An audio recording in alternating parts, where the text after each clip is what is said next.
ABD কি হয়েছে অত গল্প করিস কেন হ্যাঁ তো চটি কই ছাড় চটি নাই চটি তুমি আয় তুমি আয়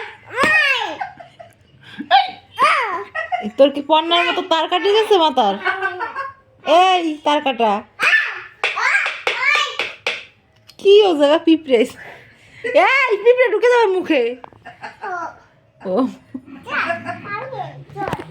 ঠান্ডা লাগবে ঠান্ডা এদিকে আয় ওই যে তোর চটি চটি বলে নাই ওই যে কার চটি এটা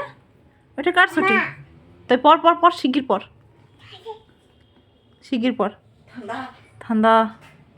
হয়েছে চটি পরে ওই যে আরেকটা ওই যে ই কি খাইলা